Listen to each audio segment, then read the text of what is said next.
नाजरीन, क्या आपको कभी बेज़ुबान शफ़क़त व मोहब्बत का एहसास हुआ है?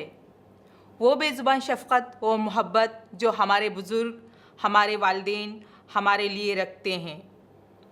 आज जिस अफ़साने पर हम गुफ्तगू करने जा रहे हैं वो है ईदगाह, जो ऐसी ही बेज़ुबान शफ़क़त व मोहब्बत की दास्तान है।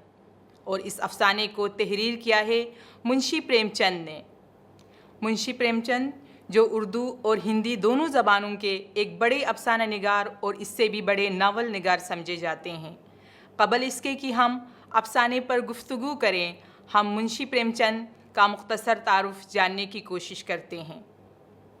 मुंशी प्रेमचंद का असली नाम दनपत राय है, लेकिन अदबी दुनिया में प्रेमचंद के नाम से मशहूर हैं। आप 13 जुलाई 1880 ईस्वी को ज़िले वाराणसी के लम्ही नामी गांव में पैदा हुए। प्रेमचंद ने अपने दौर के समाजी, सियासी और सकाफ़ती मसाइल पर आवाज़ उठाई है। प्रेमचंद के किरदार अक्सर माशरे के सताए हुए आम लोग हैं। उन्होंने इन सताए हुए और कुचले हुए मज़लूम लोगों, खुसूसन देहातों में जागीरदारों और महाजनों के जुल्म के मारे हुए लोगों के जज्बात को ज़ुबान दी है। आप मिसालियत और हकीकत पसंदी के इम्तिज़ाज से अपनी अफ़सानवी दुनिया की तख्लीक़ करते हैं। उनका एक अफ़साना कफ़न प्रेमचंद का ही नहीं बल्कि उर्दू अदब का भी बेहतरीन अफ़साना है, जिसमें उन्होंने बहुत ही खूबसूरती से ग़ुरबत व अफलास में पैदा होने वाली बेहिसी का इजहार किया है। 10 अफ़सानवी मजमूओं के तख्लीक़कार और नावल निगारी में से ड्रामा निगारी के रमूज़ तराशने वाले मुंशी प्रेमचंद 8 अक्टूबर 1936 ईस्वी को 56 साल की उम्र में इस जहान फ़ानी से कूच कर गए, लेकिन अपनी तहरीरों के ज़रिए वो आज भी ज़िंदा हैं और इल्म अदब के प्यासों को सैराब कर रहे हैं। नाजरीन, आज का ये अफ़साना ईदगाह एक मासूम बच्चे हामिद और उसकी बूढ़ी दादी अमीना की कहानी है, और ये दोनों इस कहानी के मरकज़ी किरदार भी हैं। कहानी कुछ यूँ है कि हामिद अपनी दादी अमीना के साथ एक गांव में रहता है। उसके माँ बाप का इंतकाल हो चुका है और अब हामिद अपनी बूढ़ी दादी अमीना की गोद में सोता है और खुश भी है कि इसके अब्बा जान बड़ी दूर पे रोपे लेने गए हैं और अम्मा जान अल्लाह मियाँ के घर मिठाई लेने गई है कि जब वो आएंगे तो सारे अरमान निकाल लेगा। ईद आ गई है, हामिद के पाँव में जूते नहीं हैं और सर पे एक पुरानी टोपी है जिसका गोटा सियाह हो चुका है। आमिना के पास इतने पैसे नहीं हैं कि वो हामिद के लिए कपड़े बना सके और जूते खरीद सके। हामिद ईदगाह जाने की ज़िद करता है तो वो उसे ईदी के तौर पे 3 पैसे देती है जो उसने ईमान की तरह बचा के रखे थे। पूरे गांव में ईद की तैयारियां उरूज पर है, जिसे मुसन्निफ़ ने बहुत ही खूबसूरती से यूँ बयान किया है। गांव में कितनी चहल पहल है, ईदगाह जाने की धूम है। किसी के कुर्ते में बटन नहीं है तो कोई सुई धागा लेने दौड़े जा रहा है। किसी के जूते सख्त हो गए हैं, उसे तेल और पानी से नरम कर रहा है। जल्दी जल्दी बेलों को पानी दे दें, ईदगाह से लौटते लौटते दोपहर हो जाएगी। हामिद और उसके दोस्त सबसे ज़्यादा खुश हैं। किसी ने एक रोज़ा रखा है, वो भी दोपहर तक, किसी ने वो भी नहीं, लेकिन ईदगाह जाने की खुशी उनका हिस्सा है। रोज़ ईद का नाम रटते थे, आज वो आ गई है। अब जल्दी जल्दी पड़ी हुई है कि ईदगाह क्यों नहीं चलते। इन्हें घर की फ़िक्रों से क्या वास्ता, सवैयों के लिए घर में दूध और शक्कर मीवे हैं या नहीं, इनकी क्या फ़िक्र। नाजरीन, अब कहानी आगे बढ़ती है। हामिद अपनी दादी को मनाता है और ईदगाह जाने की तैयारी करता है और कहता है कि तुम डरना नहीं अम्मा, मैं गांव वालों का साथ ना छोड़ूंगा। यूँ वो अपने दोस्तों महमूद, समी, मोहसिन और नूरी के साथ ईदगाह की तरफ चल पड़ते हैं। ईदगाह पहुँचते ही देखते हैं कि जमात शुरू हो गई है। यहाँ मुसन्निफ़ ने एक सादा दही ईदगाह का मंज़र कुछ यूँ बयान किया है। यहाँ कोई रुतबा और ओहदा नहीं देखता, इस्लाम की निगाह में सब इंसान बराबर हैं। दहकानों ने भी वज़ू किया और जमात में शामिल हो गए। कितनी बाकायदा मुनज़्ज़म जमात है। लाखों आदमी एक साथ झुकते हैं, एक साथ दो जानू बैठ जाते हैं और ये अमल बार बार होता है। ऐसा मालूम हो रहा है गोया बिजली की लाखों बत्तियाँ एक साथ रोशन हो जाएं और एक साथ बुझ जाएं। कितना पुरएहतराम रौब अंगेज़ नज़ारा है, जिसकी हम आहंगी और वुसअत लातादाद दिलों पर एक वजदानी कैफियत तारी कर देती है। गोया अखुवत का एक रिश्ता इन तमाम रूहों को मुंसलिक किए हुए है। नाजरीन, कहानी अब आगे बढ़ती है। ईद की नमाज ख़त्म होने के बाद लोग बाहम गले मिलते हैं। कुछ लोग मोहताजों और साइलों को खैरात देते हैं जो हज़ारों की तादाद में वहाँ पे जमा हैं। दहकानों ने मिठाइयों और खिलौनों की दुकानों पर रश लगाया हुआ है और उनमें बूढ़े भी बच्चों की तरह खेलों में दिलचस्पी ले रहे हैं। हामिद के दोस्त भी मुख्तलिफ खिलौनों से खेल रहे हैं और हामिद दूर खड़ा है। 3 ही पैसे तो हैं उसके पास। ज़रा सा चक्कर खाने के लिए वो अपने ख़जाने को खर्च नहीं कर सकता। मोहसिन का बाप बार बार उसे चरखी पर बुलाता है, लेकिन वो राज़ी नहीं होता। बूढ़े कहते हैं इस लड़के में अभी से अपना पराया आ गया है। हामिद सोचता है क्यों किसी का एहसान लूँ। सब लोग चरखी से उतरते हैं और खिलौनों की ख़रीद शुरू होती है। हामिद सोचता है कि उसके पास कुल 3 पैसे हैं। अगर 2 का एक खिलौना ले ले तो फिर क्या लेगा। वो दिल ही दिल में सोचता है नहीं, खिलौने फजूल हैं, ज़रा सा पानी पड़ जाए तो सारा रंग धुल जाए। इन खिलौनों को लेकर वो क्या करेगा, ये किस काम के हैं। हामिद दिल ही दिल में खिलौनों की मजम्मत करता है। मिट्टी के तो ही हैं, गिरेंगे तो चिकनाचूर हो जाएंगे। लेकिन हर चीज़ को हसरत से देख रहा है और चाहता है कि ज़रा देर इन्हें हाथ में ले ले। अब कहानी आगे बढ़ती है। सब दोस्त बसाती की दुकान पर पहुंचते हैं। वहाँ एक चादर बिछी हुई है। इस पर गेंद, सीटियाँ, बिगल, रबड़ के खिलौने और हज़ारों चीज़ें हैं। हामिद का दोस्त मोहसिन एक सीटी लेता है। महमूद गेंद, नूरी रबड़ का बुत जो चूं चूं करता है और समी एक खंजरी यानी दफ की तरह एक साज है जिसे वो बजा बजा कर गाएगा। हामिद दूर खड़ा हसरत से सबको देख रहा है और चाहता भी है कि उन खिलौनों को हाथ में लूँ, लेकिन लड़के इतने दोस्त नवाज नहीं होते। बेचारा यूं ही वो मायूस होकर रह जाता है। खिलौनों के बाद मिठाइयों का नंबर आता है।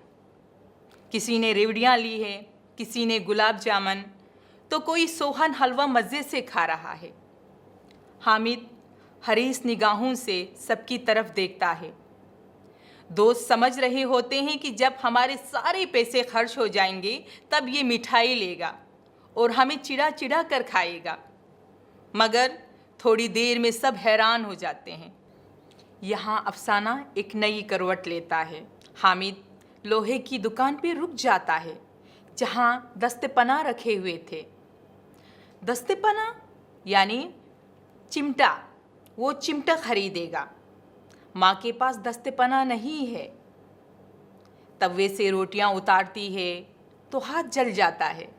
अगर वो दस्ते-पना ले जाकर अम्मा को दे दे तो वो कितना खुश हो जाएगी। फिर उनकी उंगलियाँ कभी नहीं जलेगी। घर में एक काम की चीज़ आएगी। छोटी उम्र का मासूम बच्चा आगे बढ़ता है और बड़ी सोच सोचता है। खिलौनों से क्या फ़ायदा, मुफ्त में पैसे ख़राब होते हैं। ज़रा देर ही तो खुशी होती है, फिर तो इन्हें कोई आंख उठाकर कभी नहीं देखता। या तो घर पहुँचते पहुँचते टूट फूट कर बर्बाद हो जाएंगे, या छोटे बच्चे जो ईदगाह नहीं जा सकते हैं ज़िद करके ले लेंगे और तोड़ डालेंगे। दस्तपना कितने फ़ायदे की चीज़ है। रोटियां तवे से उतार लो, चूल्हे से आग निकाल कर दे दो। अम्मा को फुर्सत कहाँ है, बाज़ार आई और इतने पैसे कहाँ मिलते हैं, रोज़ हाथ जला लेती है। नाजरीन, फिर हामिद सोचता है कि बुज़ुर्गों की दुआएं सीधी खुदा की दरगाह में पहुंचती हैं और फ़ौरन कबूल होती है। میرے پاس بہت سے پیسے نہیں ہیں۔ جب ہی تو محسن اور محمود یوں مزاج دکھاتے ہیں، میں بھی ان کو مزاج دکھاؤں گا۔ وہ کھلونے کھیلیں، مٹھائیاں کھائیں، میں غریب سہی، کسی سے کچھ مانگنے تو نہیں جاتا۔ آخر ابا کبھی نہ کبھی آئیں گے، پھر ان لوگوں سے پوچھوں گا کتنے کھلونے لوگے۔ جتنے غریب لڑکے ہیں سب کو اچھے اچھے کرتے دلواؤں گا اور کتابیں دلواؤں گا۔ اور یوں حامد دکاندار سے 3 روپے میں دست پناہ لیتا ہے اور کندھے پر رکھتا ہے، گویا بندوق ہے، اور شان سے اکڑتا ہوا اپنے رفیقوں کے پاس آتا ہے۔ محسن اور محمود ہنستے ہوئے کہتے ہیں، یہ دست پناہ چمٹا لایا ہے، اسے کیا کرے گا؟ پھر حامد محمود سے مخاطب ہو کر بولتا ہے، کھلونا کیوں نہیں ہے؟ ابھی کندھے پہ رکھا بندوق ہو گیا، ہاتھ میں لیا فقیر کا چمٹا۔ ایک چمٹا دوں تو تم لوگوں کے سارے کھلونوں کی جان نکل جائے گی۔ تمہارے کھلونے کتنا ہی زور لگائیں، اس کا کچھ نہیں کر سکتے۔ میرا بہادر شیر ہے میرا دست پناہ۔ اسی طرح کے مکالموں کا نتیجہ یہ نکلا کہ تھوڑی ہی دیر میں تمام بچے حامد کے چمٹے کو اس طرح دیکھنے لگے جیسے وہ کوئی ہیرو ہو۔ حامد کے تمام دوستوں نے ایک ایک کر کے چمٹے کو ہاتھ میں لیا، اس کا معائنہ کیا اور اپنے کھلونے حامد کو دیے۔ حالانکہ اس سے پہلے وہ حامد کو اپنے کھلونے دکھانے کے لیے تیار نہیں تھے۔ اور یوں سب دوپہر میں گاؤں پہنچتے ہیں۔ حامد اور اس کے دوست اپنے گھروں کی طرف چل پڑتے ہیں۔ گھر پہنچتے ہی حامد کے دوستوں کے کھلونے بہن بھائیوں کے ساتھ چھینا جھپٹی میں نہ صرف ٹوٹ پھوٹ کا شکار ہوتے ہیں بلکہ انہیں گھر والوں کی ڈانٹ بھی پڑتی ہے اور بعض کے کھلونوں سے پرزے نکلنا شروع ہو جاتے ہیں۔ اور حامد کا قصہ کچھ یوں ہے کہ دادی اماں حامد کی آواز سنتے ہی دوڑی اور اسے گود میں اٹھا کر پیار کرنے لگی۔ اچانک اس کے ہاتھ میں چمٹا دیکھ کر حیران ہوتی ہے۔ پھر اماں پوچھتی ہے، دست پناہ کہاں تھا بیٹا؟ میں نے 3 پیسے میں خرید لیا ہے۔ اماں پریشانی میں کہتی ہے کہ یہ کیسا بھی سمجھ لڑکا ہے، دوپہر ہو گئی ہے، نہ کچھ کھایا نہ پیا، لایا کیا دست پناہ؟ سارے میلے میں تجھے اور کوئی چیز نہیں ملی؟ حامد خطا وارانہ انداز میں کہتا ہے، تمہاری انگلیاں توے سے جل جاتی تھی کہ نہیں؟ بس حامد کے منہ سے نکلے ہوئے یہ الفاظ ممتا کی تڑپ اور شفقت کو جگا دیتی ہے۔ امینہ کا غصہ فوراً شفقت میں تبدیل ہو گیا، اور شفقت بھی وہ نہیں جو منہ پہ بیان ہوتی ہے، وہ اپنی ساری تاثیر لفظوں میں منتشر کر دیتی ہے۔ یہ بے زبان شفقت تھی، درد التجا میں ڈوبی ہوئی۔ اف، کتنی نفس کشی ہے، کتنی جانسوزی ہے۔ غریب نے اپنے طفلانہ اشتیاق کو روکنے کے لیے کتنا ضبط کیا۔ جب دوسرے لڑکے کھلونے لے رہے ہوں گے، مٹھائیاں کھا رہے ہوں گے، اس کا دل کتنا لہراتا ہوگا۔ اتنا ضبط اس سے ہوا کیونکہ اپنی بوڑھی ماں کی یاد اسے وہاں بھی رہی۔ میرا لال میری کتنی فکر رکھتا ہے۔ اور تب ناظرین بہت ہی دلچسپ بات ہوئی۔ بڑھیا امینہ ننھی سی امینہ بن گئی۔ وہ رونے لگی، دامن پھیلا کر حامد کو دعائیں دیتی جاتی تھی اور آنکھوں سے آنسو کی بڑی بڑی بوندیں گراتی جاتی ہے۔ حامد اس کا راز کیا جانتا، اور شاید ہم میں سے کچھ لوگ ہی اس درد کو سمجھ سکتے ہیں۔ شاعر کچھ یوں کہتا ہے، گوارا کب ہے ممتا کو میرا یوں دھوپ میں چلنا، میری ماں اوڑھنی پھیلا کے ایک چھاتا بناتی ہے۔ اور یوں اس کہانی کا اختتام ہوتا ہے۔ ناظرین، اس افسانے کا ایک اہم نکتہ یہ ہے کہ پریم چند نے مسلم کلچر اور عید کی تہوار کی بہترین عکاسی کی ہے۔ عید جیسے اہم تہوار کی اصل روح کو واضح کیا ہے، یعنی رنگ و نسل سے بالاتر انسانیت اور انسانی مساوات کو ترجیح دی ہے۔ دوسرا اہم پہلو جو حامد کے کردار سے جھلکتا ہے وہ یہ ہے کہ کس طرح غربت اور محرومی نے ایک بچے کو انتہائی حساس، باشعور اور ذہین بنا دیا ہے۔ ساتھ ہی ساتھ یہ پیغام بھی ملتا ہے کہ افلاس اور غربت کے عالم میں جہاں باشعور اور عاقل و بالغ افراد کشمکش کا شکار ہو جاتے ہیں، اسی معاشرے میں کچھ ایسے افراد بھی ہوتے ہیں جو بلوغت کی عمر تک پہنچے بھی نہیں ہوتے کہ زندگی کے مسائل اور معاملات کا بہترین انداز سے سامنا کر رہے ہوتے ہیں۔ تیسرا اہم نکتہ انسانیت سے محبت اور وفاداری کا ہے، جس کا احساس اس بچے کے اندر تھا کہ جب ان کے والد آئیں گے اور پیسے ہوں گے تو وہ ہر کسی کو اس کی ضرورت کے مطابق مدد کرے گا، اور یہی احساس آج کے دور میں ہمیں اپنے بچوں کے اندر اجاگر کرنے کی ضرورت ہے۔ جیسا کہ الطاف حسین حالی نے کیا خوب کہا ہے، یہی ہے عبادت، یہی دین و ایمان، یہی ہے عبادت، یہی دین و ایمان، کہ کام آئے دنیا میں انسان کے انسان۔ ناظرین، ایک اور اہم نکتہ یہ ہے کہ ہمارے بزرگوں نے غربت و افلاس میں اپنی کمائی کو ایمان کی طرح بچا کر رکھا ہے۔